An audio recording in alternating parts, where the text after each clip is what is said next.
तो Coulomb's law in vector form,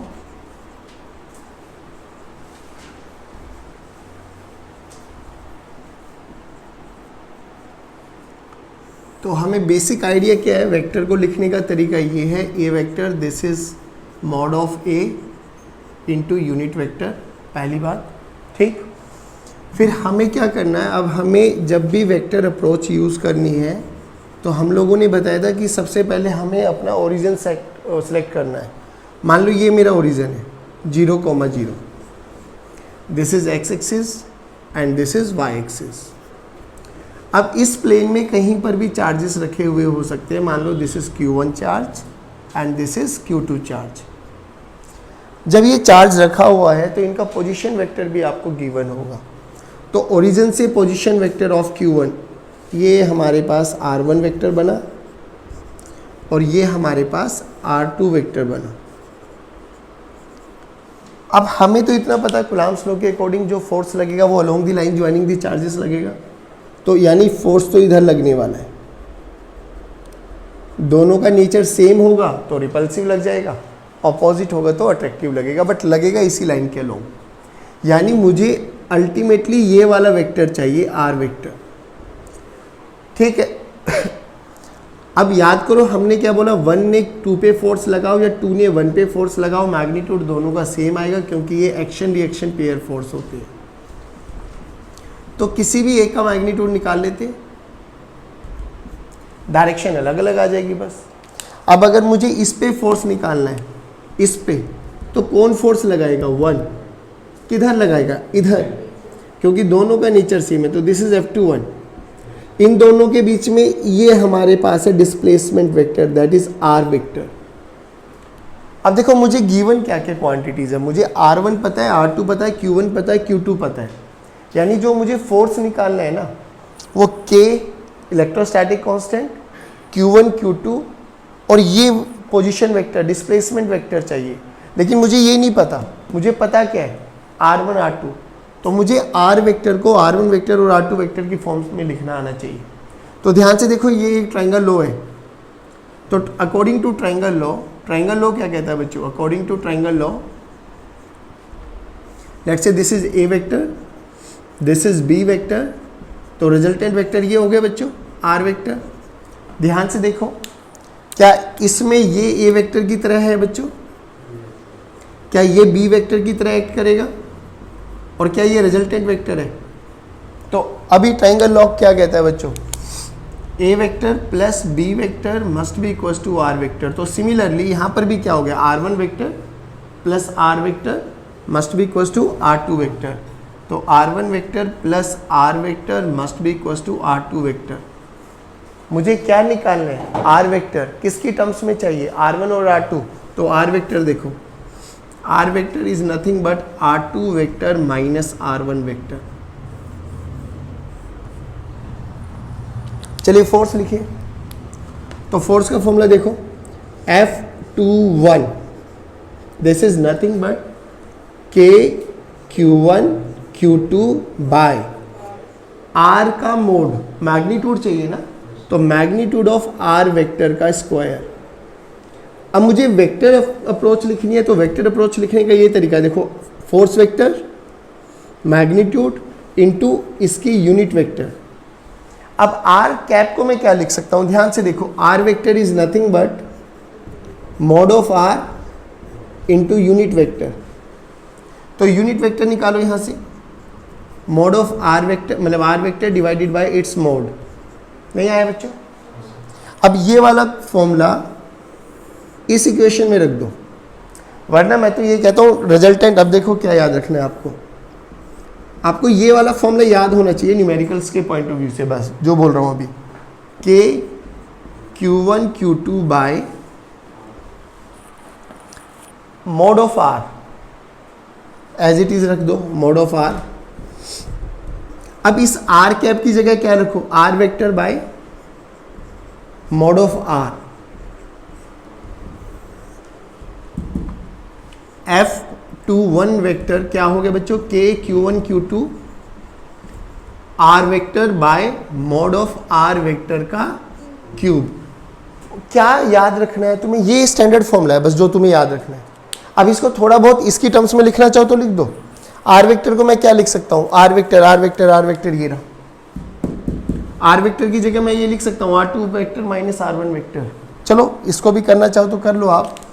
तो F12 को अगर लिखना चाहो तो और क्या लिख सकते हो, K Q1 Q2 R2 vector minus R1 vector divided by mod of R2 vector minus R1 vector का क्यूब। मैं तो कहता हूँ ये वाला फॉर्मूला याद रखो। अब इस फॉर्मूले में क्या क्या चीज़ें याद रखनी है कि आर वेक्टर का हेड उस पॉइंट की तरफ होना चाहिए जहां पर आप फोर्स निकालना चाहते हो। आर वेक्टर का हेड उस तरफ होना चाहिए। ये वाला फॉर्मूला कब कब यूज करेंगे, जब आपको लगे कि 3 डायमेंशनल प्रॉब्लम आ गई कि आप विजुअलाइज नहीं कर पा रहे। दूसरा पॉइंट। तीसरा पॉइंट कि Q1 Q2 को आपको किसके साथ रखना है, विद साइन। विद साइन रखोगे तो अपने आप ही डायरेक्शन भी डायरेक्ट आती चली जाएगी, आपको कोई सोचने की आवश्यकता नहीं पड़ने वाली। बताओ ये चीज़ समझ में आई? बस this is all about your Coulomb's law in vector form. ये स्टैंडर्ड फॉर्मूला है।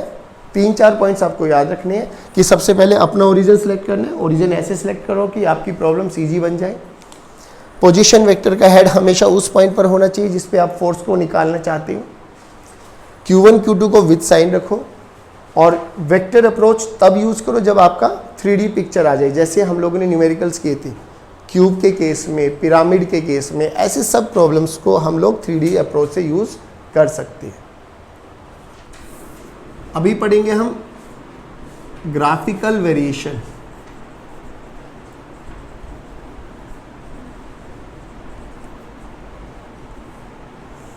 Due to binary charge.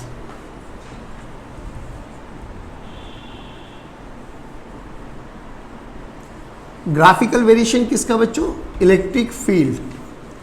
अब सिंपल सा लॉजिक समझ, बहुत बेसिक बातें बताऊंगा, 2-3 बातें याद रखनी है आपको। पहली बात कि इलेक्ट्रिक फील्ड का जो फॉर्मूला है मैग्नीट्यूड का, दैट इज KQ/R², यानी इनवर्सली प्रोपोर्शनल टू R² है।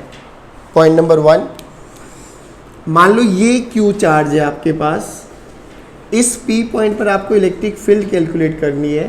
तो तरीका क्या होना चाहिए, जिस पॉइंट पर आपको फील्ड कैलकुलेट करना है वहाँ पर एक पॉइंट पॉजिटिव चार्ज मान लो, पॉजिटिव पॉजिटिव रिपेल, तो ये डायरेक्शन पता लग जाएगी।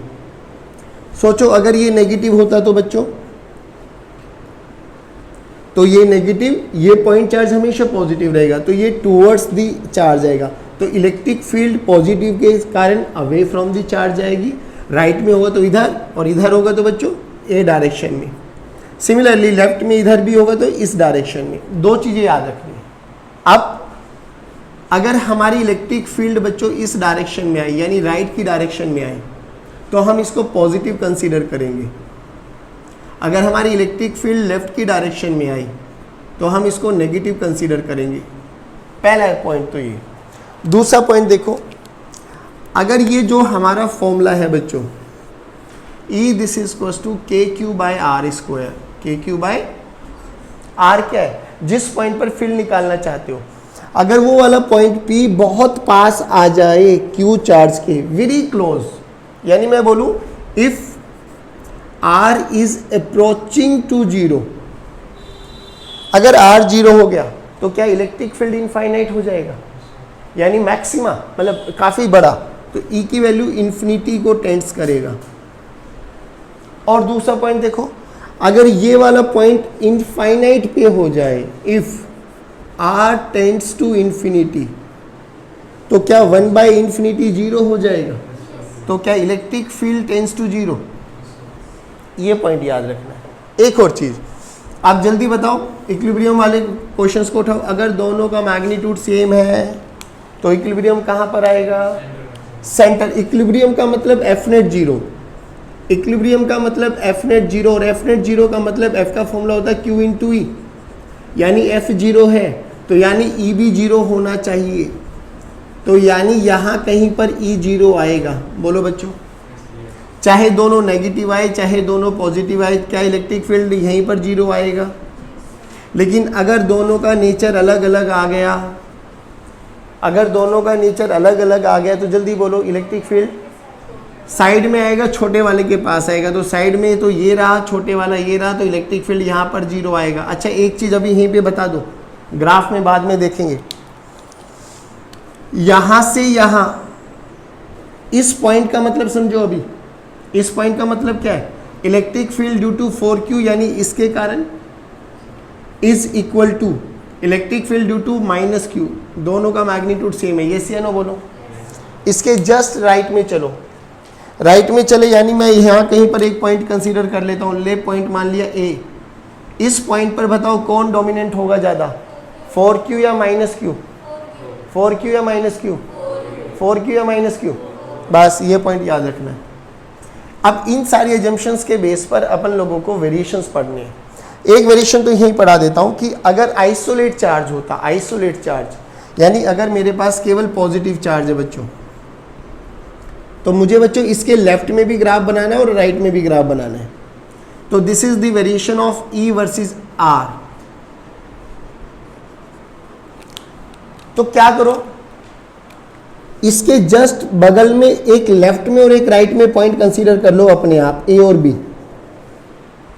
अब ये देख, इधर देखो भाई, इस पॉजिटिव चार्ज के कारण B पर इलेक्ट्रिक फील्ड किधर है, लेफ्ट या राइट, सभी बच्चे बोलेंगे राइट, तो इधर राइट है। अगर राइट में इलेक्ट्रिक फील्ड है तो इलेक्ट्रिक फील्ड राइट में पॉजिटिव माना है, यानी इलेक्ट्रिक फील्ड यहाँ पर इस पॉइंट पर 0 है, ऊपर पॉजिटिव है, नीचे नेगेटिव है। अरे बोलो भाई, पक्का? तो यहाँ से ऊपर पॉजिटिव, इधर नीचे नेगेटिव, तो इलेक्ट्रिक फील्ड यहाँ से जो कि वेरी क्लोज है, तो अप्रॉक्सीमेटली इन्फिनिटी, तो ये रेक्टेंगुलर हाइपरबोला की शेप आएगी, ऐसे बनेगा। ठीक, इधर देखो, बोलो इलेक्ट्रिक फील्ड की डायरेक्शन लेफ्ट या राइट, लेफ्ट। इधर लेफ्ट का मतलब क्या, इलेक्ट्रिक फील्ड नेगेटिव है, नेगेटिव बताओ ऊपर होगा या नीचे होगा, नीचे, यानी इधर और ऐसे चलते हुए चली जाएगी। तो ये तो इलेक्ट्रिक फील्ड का वेरिएशन बन गया आइसोलेट चार्ज पॉजिटिव। चलिए नेगेटिव का भी बता देता हूँ जल्दी जल्दी। अगर नेगेटिव हुआ तो बच्चों मान लो ये सर नेगेटिव चार्ज है, फिर वही ए पॉइंट कंसीडर कर लो, वही बी पॉइंट कंसीडर कर लो, जल्दी बोलो। ए पर बोलो, ए पर इलेक्ट्रिक फील्ड की डायरेक्शन लेफ्ट, परफेक्ट। बी पर बोलो राइट। अगर ए पर लेफ्ट है, ए पर लेफ्ट है तो लेफ्ट का मतलब नेगेटिव, यानी इलेक्ट्रिक फील्ड यहां से स्टार्ट होगा। नहीं आया बच्चों? इसका मतलब राइट, राइट का मतलब इलेक्ट्रिक फील्ड पॉजिटिव, यानी यहां से स्टार्ट होगा। ये आइसोलेट चार्ज इसके कारण बन गया। सेम अगर मेरे से पूछा जाए कि मुझे इलेक्ट्रिक फील्ड का वेरिएशन बनाना है ड्यू टू बाइनरी चार्ज, बोले तो दोनों का नेचर सेम मान लेता हूँ, दोनों पॉजिटिव। अभी दोनों पॉजिटिव है तो बताओ इक्विलिब्रियम कहाँ पर आएगा? सेम नेचर है, सेम मैग्नीट्यूड भी सेम है, तो ये कंफर्म्ड हो गया बच्चों, इक्विलिब्रियम बीच में आएगा पक्का। यानी ये वाला पॉइंट आएगा जहाँ पर इलेक्ट्रिक फील्ड क्या होने वाला है? 0। ये तो कंफर्म्ड हो गया है। अब हमें क्या करना है बच्चों, इधर देखो,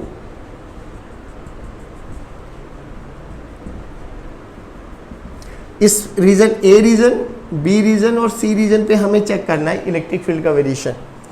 अब सिंपल सी एक बात बताओ, वही पॉइंट्स मार्क कर लेता हूँ, 1 2 3 4, जितने चार्जेस रखे हुए हैं उनके जस्ट लेफ्ट और जस्ट राइट पर पॉइंट्स मार्क कर लो। और फिर ये देखो हर पॉइंट पर इलेक्ट्रिक फील्ड की डायरेक्शन किधर है। अगर सेम डायरेक्शन में आ रही है तो बहुत अच्छी बात है, अगर अपोजिट डायरेक्शन में आ रही है तो ये देखो कि उस पॉइंट पर कौन ज़्यादा डोमिनेट करने वाला है, लेफ्ट वाला या राइट वाला। लेफ्ट वाला करेगा तो नेट इलेक्ट्रिक फील्ड लेफ्ट में हो जाएगी, राइट वाला करेगा तो नेट इलेक्ट्रिक फील्ड राइट में हो जाएगी। That's it. इधर देखो बच्चों, ये पॉजिटिव, बोलो इसके कारण इलेक्ट्रिक फील्ड 1 पर लेफ्ट या राइट, लेफ्ट। इसके कारण बोलो ये भी पॉजिटिव है, ये भी पॉजिटिव है, तो बात ही खत्म हो गई। ये तो लेफ्ट का मतलब नेगेटिव, नेगेटिव का मतलब यहाँ से स्टार्ट होगा और ऐसे जाएगा। नहीं आया बच्चों? पक्का? आ जाओ इस पॉइंट पर, आ जाओ इस पॉइंट पर, बोलो इलेक्ट्रिक फील्ड इसके कारण राइट और इसके कारण भी, चलो दोनों के कारण राइट है, ये तो झंझट ही खत्म। राइट का मतलब इलेक्ट्रिक फील्ड पॉजिटिव होगा और इन्फिनिटी तक जाएगा, यानी ऐसे जाएगा। नहीं आया बच्चों? पक्का? अब मुझे ये बताओ, ए बीच वाले सेकंड पॉइंट पर देखो, सेकंड पॉइंट पर इस वाले चार्ज के कारण बताओ, राइट, परफेक्ट। इसको मैं बोल दूं E2, नहीं इसको मैंने EA नाम दे दो और इसको मैंने B नाम दे दो, तो दिस इज EA। इस चार्ज B वाले चार्ज के कारण बताओ लेफ्ट, बोले तो इधर। अब बोलो ये इस पे EA बड़ा होगा या EB, क्योंकि EA बगल में है सर, बहुत पास है, डिस्टेंस बहुत छोटा है, जिसका डिस्टेंस छोटा होगा उसका इलेक्ट्रिक फील्ड बड़ा होगा। तो sir EA is greater than EB, तो डोमिनेंट कौन करेगा? EA बोले तो इधर है, इधर का मतलब पॉजिटिव, यानी graph will start from here. ठीक है, आ जाओ इधर। थर्ड पे देखो, थर्ड पे B के कारण EB लेफ्ट, A के कारण राइट। बोलो यहां कौन डोमिनेट करेगा ज्यादा? EB, तो यहां पर EB is greater than EA, और EB इस डायरेक्शन में है बच्चों, तो नेगेटिव, यानी graph will start from here. अब ध्यान से देखो, जो ग्राफ स्टार्ट होगा वो यहां पे आते आते आते आते 0 पे आएगा, और फिर ये ग्राफ बनने वाला है। जल्दी बताओ बच्चों, समझ में आया क्या? अब ऐसे ही बच्चों आप लोग कैसे भी नेचर का चार्ज मान लो, यू कम टू नो कि आप लोग कर सकते हो। सेम इसी टाइप में एक और वेरिएशन बचता है कि अगर मेरे पास मैग्नीट्यूड अलग अलग हो जाए और नेचर भी अलग अलग हो जाए, उस केस में कैसा ग्राफ बनाता हूँ वो और सिखा देता हूँ, बाकी वेरिएशंस खत्म। मान लो ये पॉजिटिव 4Q चार्ज रखा हुआ है, ये -Q चार्ज रखा हुआ है, -Q, ठीक। ये वाली लाइन, तो बताओ इलेक्ट्रिक फील्ड 0 कहां पर है? छोटे वाले के पास, परफेक्ट। अभी कहीं पे भी मान लेता हूँ, पोजीशन निकालनी हमें आती है, कोई बड़ी बात नहीं हमारे लिए। मैंने ये मान लिया कि इलेक्ट्रिक फील्ड यहां पर 0 है बच्चों।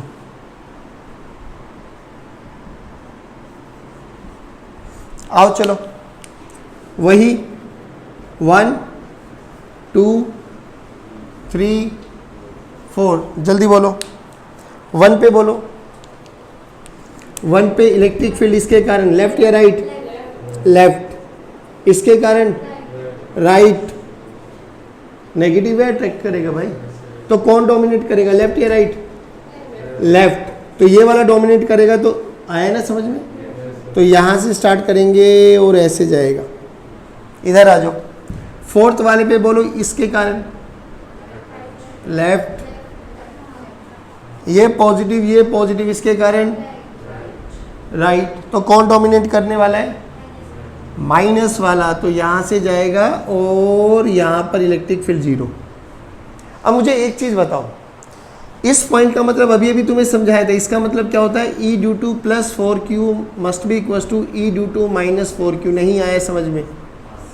इसके जस्ट बाद अगर मैं चार्ज रखूं तो चार्ज बताओ किधर जाएगा, लेफ्ट या राइट? राइट। क्यों? क्योंकि 4Q डोमिनेट करेगा, यानी यहां पे फील्ड है, यानी यहां पर इलेक्ट्रिक फील्ड कितनी है? और इन्फिनिटी पर भी इलेक्ट्रिक फील्ड कितनी हो जाएगी? ओहो, यानी इन्फिनिटी पर भी 0, यहां पर भी 0। तो यहां से यहां तक के बीच में इलेक्ट्रिक फील्ड है या नहीं है? है। और वो देखा भी कि जब यहां पे चार्ज रखेंगे छोटा q, तो इस पे फोर्स लगेगा ड्यू टू 4Q। तो यानी यहां से इलेक्ट्रिक फील्ड बड़ी है और फिर घटी है। नहीं आया बच्चों? अगर बड़ी है तो कहीं ना कहीं किसी पॉइंट पर इलेक्ट्रिक फील्ड मैक्सिमम हुई होगी, जो कि हमारे लिए BM शर्मा का एक न्यूमेरिकल था, क्वेश्चन नंबर 21, जिसमें यही क्वेश्चन पूछा गया था हमसे कि बताओ वो कौन सी पोजीशन है जहां पर इलेक्ट्रिक फील्ड मैक्सिमम होने वाली है। बोलो बच्चों, कर लिया था क्या वो? चलिए, बहुत सुंदर। आ जाओ, अब आ जाओ इस वाले पॉइंट पे, सेकंड पॉइंट पर। सेकंड पॉइंट पर बोलो, इसके कारण लेफ्ट या राइट? राइट। इसके कारण बोलो राइट, परफेक्ट। तो यहां तो कोई दिक्कत है ही नहीं, दोनों के कारण राइट है, यानी इलेक्ट्रिक फील्ड यहां से कहीं से स्टार्ट होगी। इस पॉइंट पर बोलो, इसके कारण राइट, इसके कारण ओहो, यानी यहां से कहीं से स्टार्ट होगी। सिमेट्री नहीं बनने वाला। हाँ, अगर दोनों का मैग्नीट्यूड सेम होता तो सिमेट्री बन जाता। ये भी BM शर्मा में 1.3 वाली एक्सरसाइज में क्वेश्चन पूछा गया है कि वेरिएशंस बताने -Q + Q के कारण on the x axis and on the y axis. तो अभी क्या करें? सिमेट्री तो नहीं बनने वाला, ये तो कंफर्म्ड है। तो किधर ज्यादा बैंड होगा, +4Q तरफ या -Q की तरफ? पक्का? परफेक्ट, यानी कुछ ऐसा सा वेरिएशन बन जाएगा। नहीं आया बच्चों? बस ये ग्राफ बन गया आपका। ये इंपॉर्टेंट पार्ट है, इसके बेस पे न्यूमेरिकल्स पूछे जाते हैं। डन है भाई? पक्का? तो वेरिएशंस खत्म हो गए। वेरिएशंस के लिए आपको स्टेबिलिटी पता होना चाहिए, पोजीशन पता होनी चाहिए, कहीं इलेक्ट्रिक फील्ड जीरो होता है, कितना मैग्नीट्यूड होता है, वो सब चीज़ें इनके साथ क्वेश्चंस को बनाया जा सकता है। Electric field at the centre of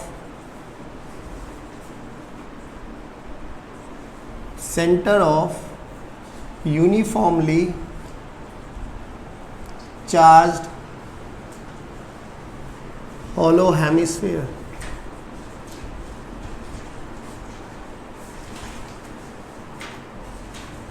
चलिए बच्चों, तो हेमिस्फेयर की बात करूं तो हेमिस्फेयर कुछ ऐसा बन गया हमारे पास।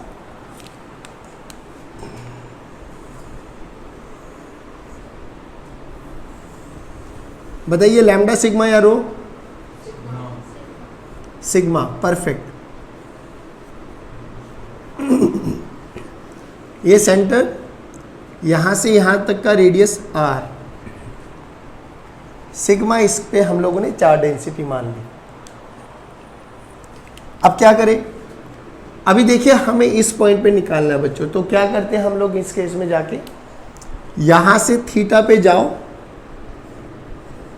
और डी थीटा की एक छोटा सा नन्ना सा dx का एलिमेंट चूज कर लो, ये dx एलिमेंट। ठीक, इस dx एलिमेंट जब लेंगे तो बेसिकली जब हम लोग हेमिस्फेयर, बेसिकली क्या होता है hemisphere? Just like your football का आधा कर दो, फुटबॉल की हल्की हल्की स्लाइस बनाओ, तो वो रिंग्स की फॉर्म में बनने वाली है ना। तो यहाँ पे क्या किया हमने, एक रिंग मान ली। ये बताओ ये रिंग हाफ रिंग आएगी या कंप्लीट रिंग आएगी? कंप्लीट रिंग आएगी, दैट इज फॉर श्योर। और पॉइंट ये रहा, तो हमने मान ली है ये रिंग मान ली बच्चों, ऐसे करके ना ये रिंग मान ली, ये कंप्लीट रिंग है हमारे पास एक। और ये रिंग का सेंटर होगा बच्चों, ये वाला सेंटर। और रिंग के सेंटर से जो ये डिस्टेंस होगा ना बच्चों, दिस इज स्मॉल आर। ठीक, अब देखो ये कैपिटल आर, तो इस आर का ये वाला एलिमेंट बोलो, इस वाले आर का ये वाला एलिमेंट बोलो। अरे ये थीटा ना, तो ये भी तो थीटा हुआ, तो आर का ये कंपोनेंट कितना हो गया? R cos theta. और ये वाला कंपोनेंट पक्का? ध्यान से देखो हमारे लिए केस क्या बन गया। मैं अगर इसको रिंग को काउंट करूं, ये रिंग यहां पे बना रहा हूं मैं ऐसे,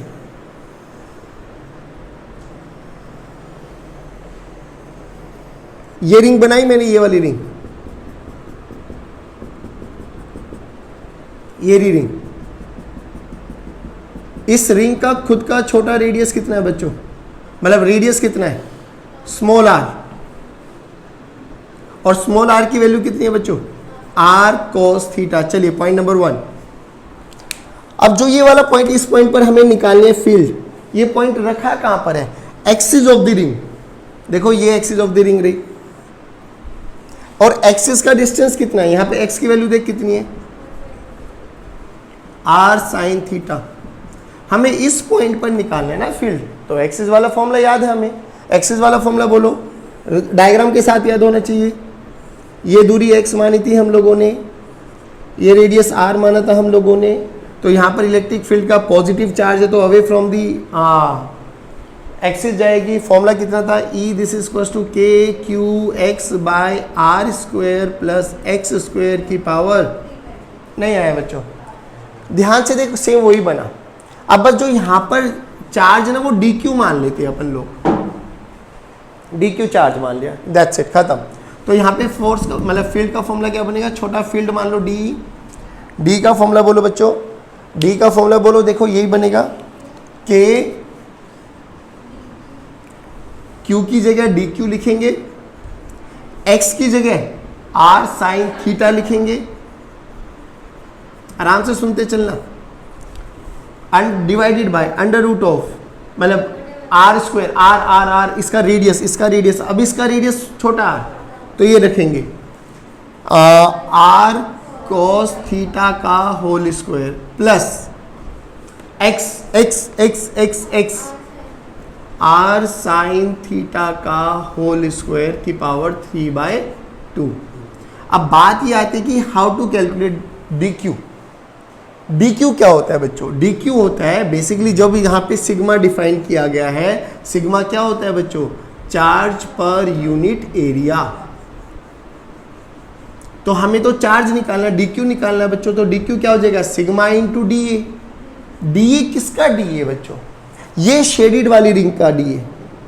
अब ध्यान से देखो, इस रिंग को जब मैं काटूंगा बेसिकली ये एक शीट टाइप बनेगी, रेक्टेंगल शीट, जिसका लेंथ कितना हो जाएगा? 2 पाई स्मॉल आर, और इसकी मोटाई कितनी हो जाएगी? dx। और dx कैसे निकालूं? देखो ये एक छोटा सा ट्रायंगल है, अभी मैंने dx लिख दिया, ठीक? dx मानी है ना थिकनेस इसकी। अब dx कैसे निकालूं? यहां से देखो ये छोटा सा ट्रायंगल,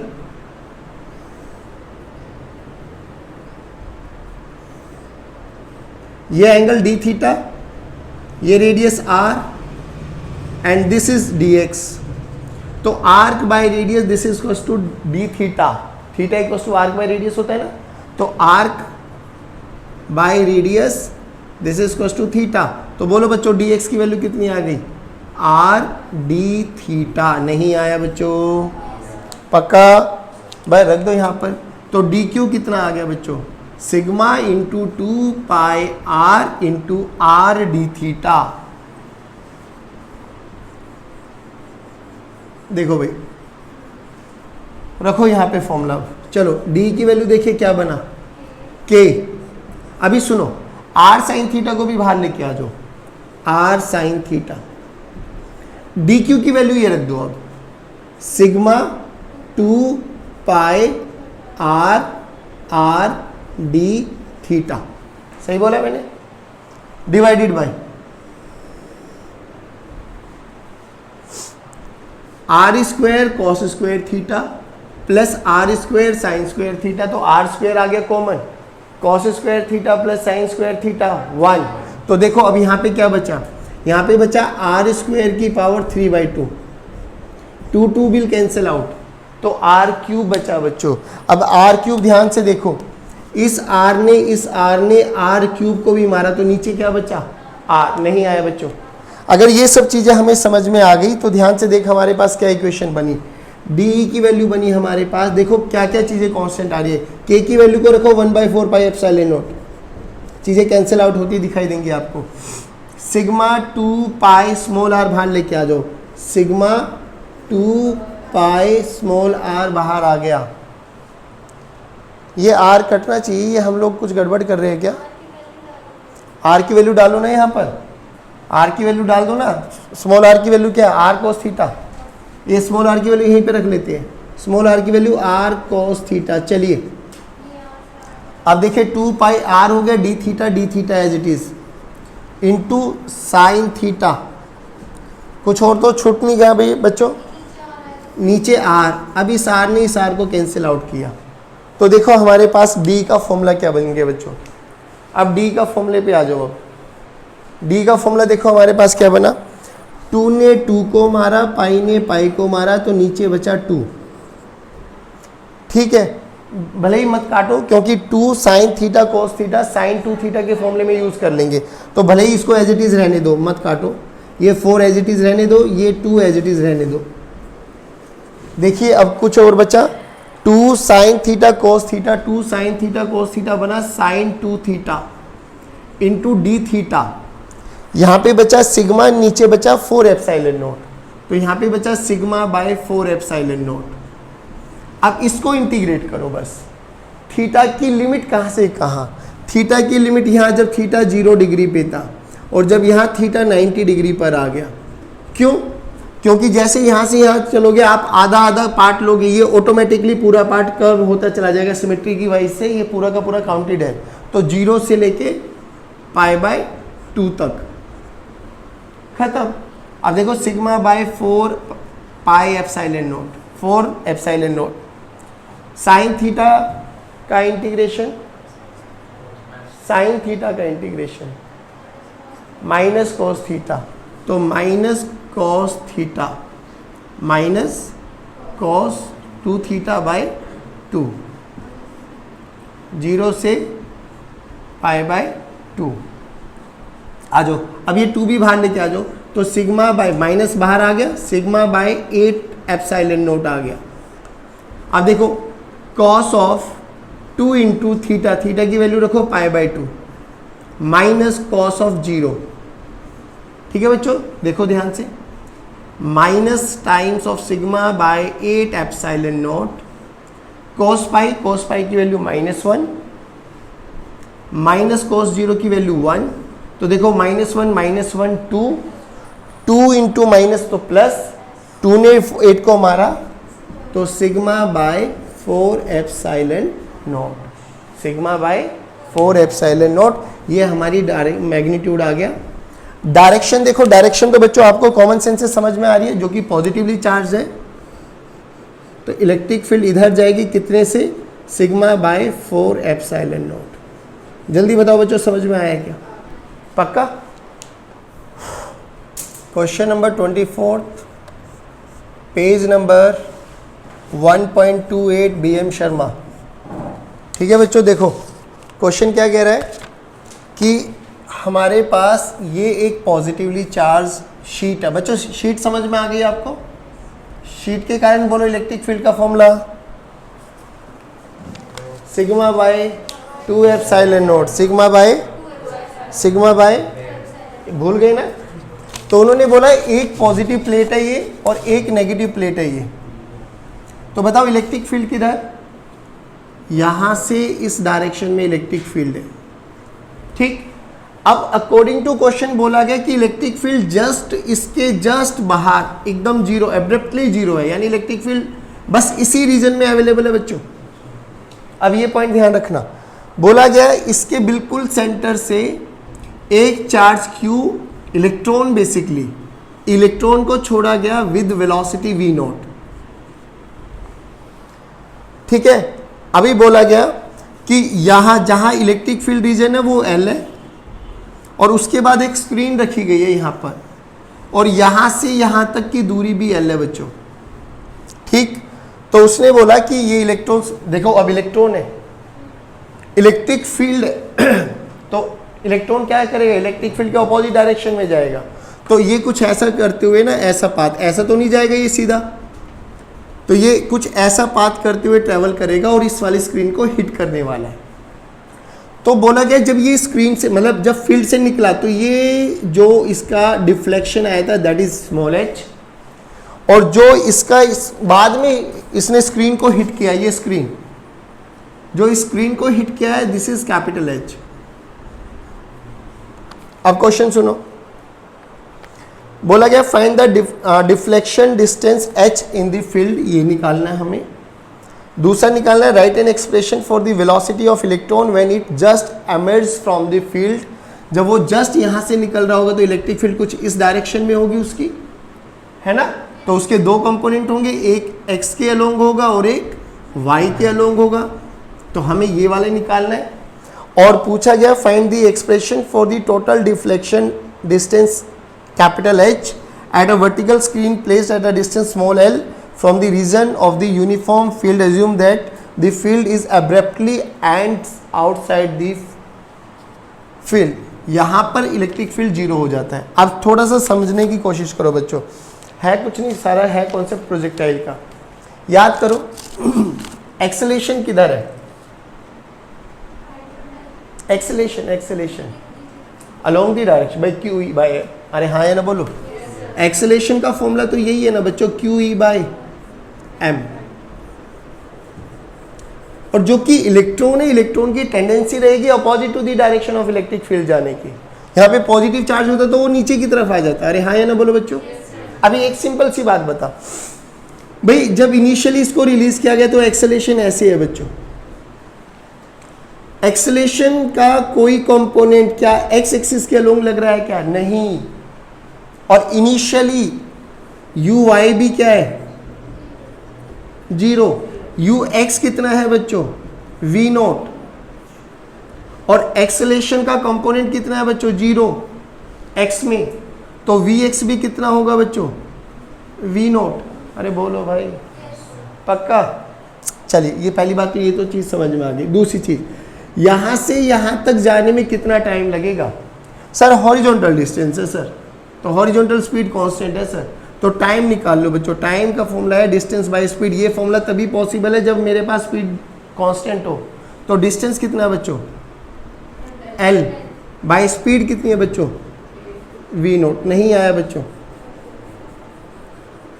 अब सर यहाँ से यहाँ तक का डिस्टेंस पता लग गया मुझे, टाइम पता लग गया मुझे क्या निकालना है? मुझे देखो डिफ्लेक्शन इन y निकालना है, यानी मुझे एस वाई निकालना है। तो क्यों ना मैं ये वाला फॉर्मूला लगा सकता हूँ, क्योंकि मेरे पास एक्सेलेरेशन कांस्टेंट है।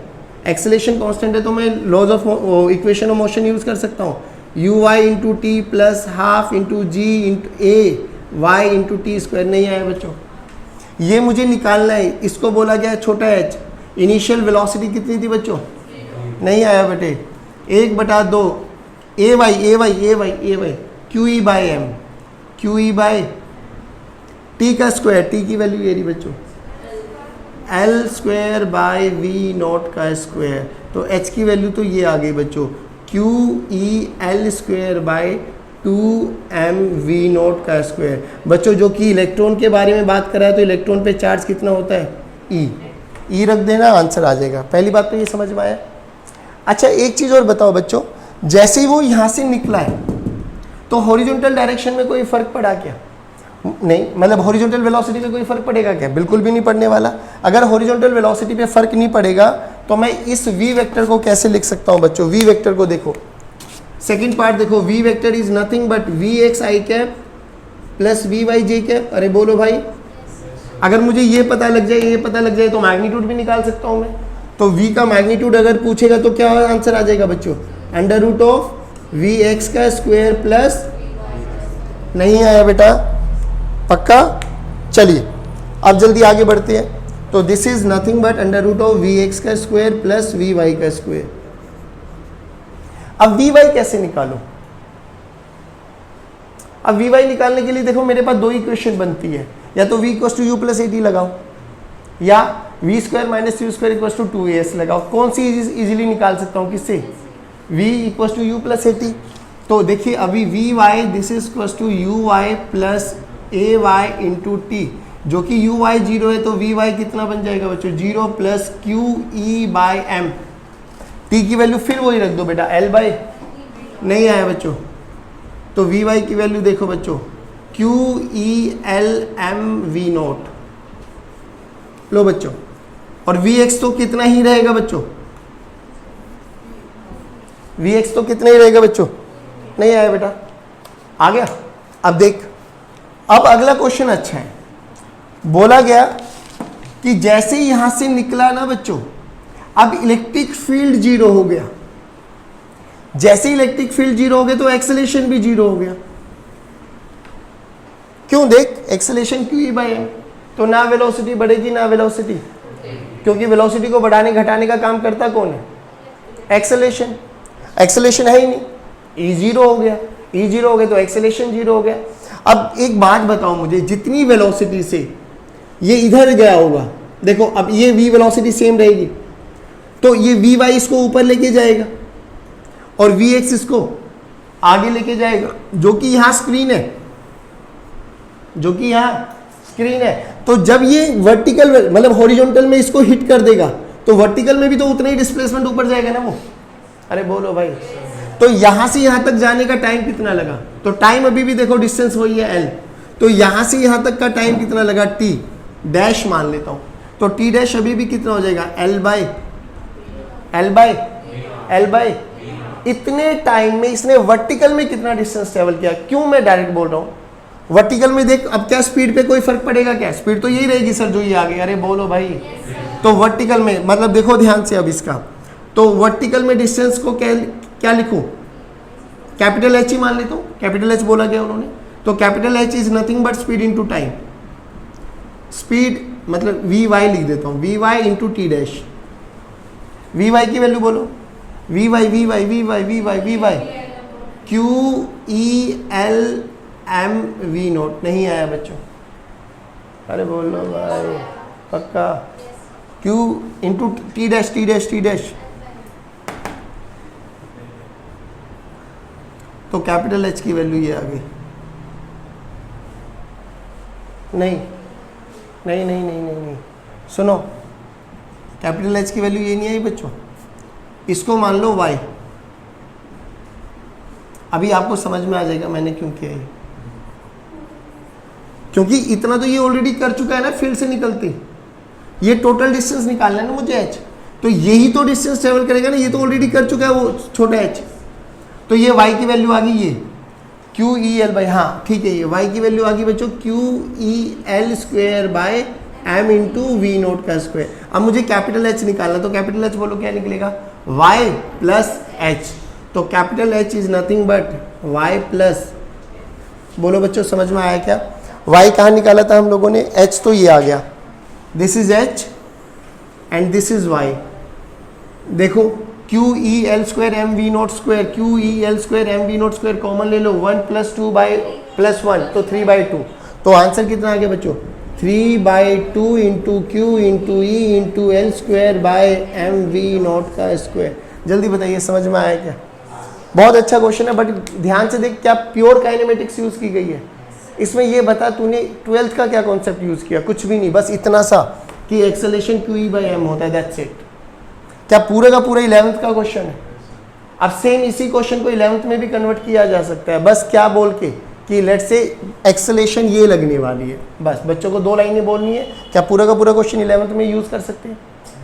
खत्म। नेक्स्ट क्वेश्चन देखो 25, protons are projected with the initial velocity. देखो इनिशियल स्पीड गिवन है, अब ऐसा कुछ बनाया हुआ है डायग्राम कि ऐसे एक प्लेन है हमारे पास, ठीक, और यहाँ से एक प्रोटॉन को प्रोजेक्ट किया गया विद इनिशियल वेलोसिटी समथिंग, और वो बेचारा ऐसे करते हुए यहाँ पर आया। बेसिकली एक प्रोजेक्टाइल मोशन उसने अटेन किया है। यहाँ कोई भी एक टारगेट था, उस टारगेट को उसने हिट कर दिया है। इलेक्ट्रिक फील्ड ऐसे है बच्चों, और इलेक्ट्रिक फील्ड ऐसे है, और ई की वैल्यू हमें गिवन है 900 जे कैप न्यूटन पर कूलम। चलिए, और बिलो दी प्लेन, प्लेन के जस्ट नीचे इलेक्ट्रिक फील्ड 0 है, यानी ये ऐसे घूमेगा नहीं, यहीं पे आके रुक जाने वाला है।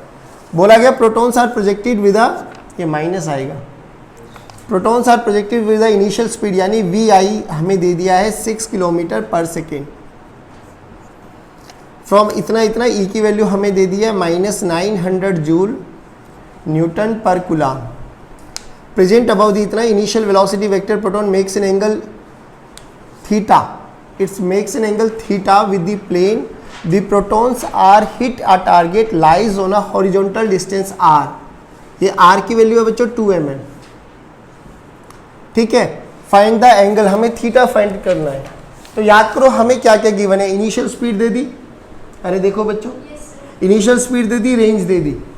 अब रेंज का फॉर्मूला देखो, रेंज का formula u square sine 2 theta by A का फॉर्मूला ई की टर्म्स में क्या हो जाएगा, ए का फॉर्मूला हो जाएगा Q E by M. Range हमें पता है, इनिशियल स्पीड हमें पता है, क्यू पता है, एम पता है, प्रोटॉन है तो चार्ज ऑफ प्रोटॉन पता है, मास ऑफ प्रोटॉन पता है, ई पता है, सब चीजें पता है, हमें साइन थीटा तो निकालना है। इसमें क्या दिक्कत आ गई बच्चों? कैलकुलेट करके देखना, कोई गड़बड़ हो गई होगी। बाकी इसमें पहले ये बताओ, ये समझ में आया क्या? यहाँ से साइन 2 थीटा की वैल्यू क्या आ जाएगी, साइन 2 थीटा की वैल्यू आ गई R Q E by M U square. इनकी वैल्यू रखो, देखो कोई एक अच्छा एंगल आता हुआ दिखाई देगा आपको, ठीक है। चलिए